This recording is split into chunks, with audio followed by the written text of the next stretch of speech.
오늘 우리에게 주시는 하나님의 말씀은 구약성경 사무엘상 23장 14절 말씀입니다.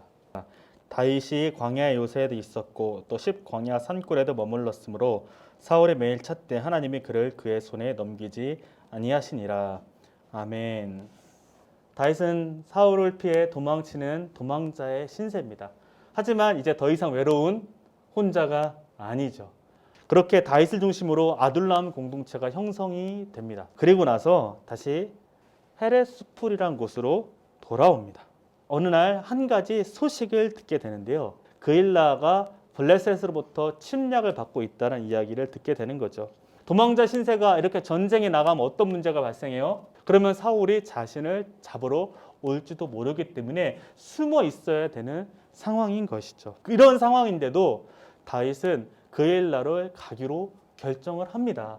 다윗이 그일라를 구원하러 가기로 결정한 것은 바로 하나님께서 가라고 하셨기 때문이죠.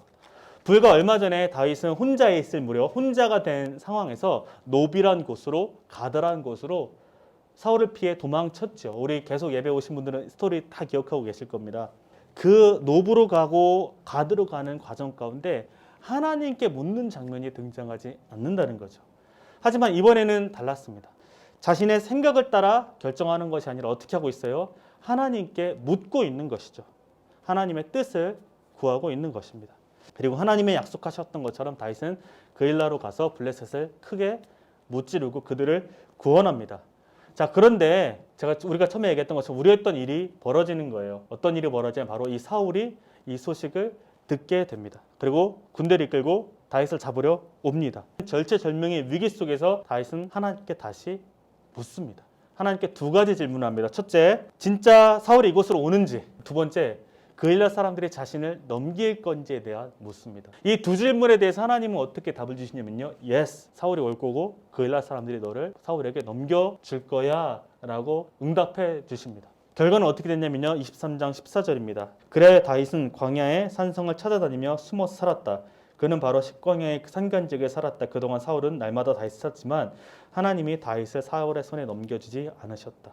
여러분, 사울이 다윗을 잡지 못한 이유는요. 다윗이 너무나도 잘 숨을 줄 아는 능력이 있어서가 아니라 하나님이 다윗을 사울의 손에 넘겨주지 않았다라고 이야기하고 있습니다. 하나님의 뜻을 따라 순종한 다윗을 지켜주고 계신 거죠. 이제 다윗은 어떻게 하냐면요. 그일라를 떠나 십광야, 마흔광야, 엔게디 요새로 계속해서 피난해 갑니다. 사울은 포위망을 좁혀면서 다윗을 잡으려고 달려옵니다. 이 추격전은 어떻게 됐을까요? 이게 되게 뜻밖의 일로 이 추격전이 마무리되는데 27절, 28절입니다. 다윗의 구원자 역할을 하는 사람들이 바로 다윗의 대적들인 블레셋 사람이었다는 것이죠. 여러분, 오늘 말씀을 통해 우리가 생각해 볼 것이 하나 있습니다. 바로 인생의 중요한 결정을 할 때는 우리는 반드시 하나님의 뜻을 구해야 된다는 거죠. 다윗은 왜 그렇게 하나님의 뜻을 물어봤을까요? 바로 블레셋에서의 경험, 즉 가드에서의 경험이 그의 신앙을 다시금 자기 자리로 돌려놓게 되는 경험이었죠. 바로 자신의 경험과 판단을 의지하여 갔던 블레셋에서 다윗은 생명의 위협을 느꼈을 뿐만 아니라 어떻게 했어요? 사람들 앞에 미친 척까지 하면서 자신의 목숨을 지키기 위해서 노력했죠.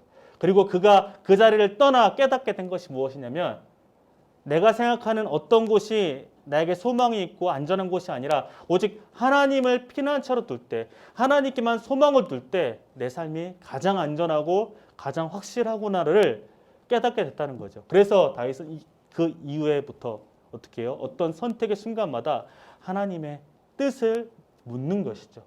나보다 나를 더 잘하시며 여러분을 향한 놀라운 계획을 가지고 계신 하나님의 계획을 물어야 된다는 것입니다.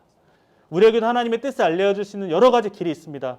말씀을 통해 또 예배 시간에 설교를 통해 또 누군가와의 대화를 통해 기도 가운데 하나님이 주시는 마음을 통해 다양한 방법으로 하나님의 뜻이 여러분 가운데 들려질 때 여러분은 그 뜻에 순종할 수 있어야 되며 우선적인 것은 뭐냐면 그 뜻을 알기 위해서 그 하나님께 묻는 과정. 하나님 뜻을 알려주십시오. 하나님 뜻을 알고 싶습니다. 내가 어떤 선택을 해야 되는지 어떻게 살아야 될지 어떤 길을 가야 될지 하나님 알려주십시오 라고 하는 그 마음의 태도가 우리 안에 먼저 필요하다는 것이죠. 그렇게 여러분이 그러한 태도를 갖고 하나님께 질문할 때 하나님이 오늘 다윗에게 말씀해 주셨던 것처럼 우리의 삶에 여러분의 삶 가운데 하나님께서 말씀해 주실 것입니다. 그리고 그 말씀이 들릴 때 그 말씀에 순종하는 것이 바로 그리스도인의 삶이라는 것이죠. 그래서 먼저 우리가 작은 일, 삶의 작은 일부터 큰 일까지 하나님의 뜻을 묻고 확인하는 그런 과정을 밟아가는, 그걸 통해 우리의 삶에 하나님의 뜻과 계획이 이루어지는 놀라운 은혜를 체험하는 저 여러분이 되시기를 주님의 이름으로 축복합니다. 기도하시겠습니다. 사랑하는 주님,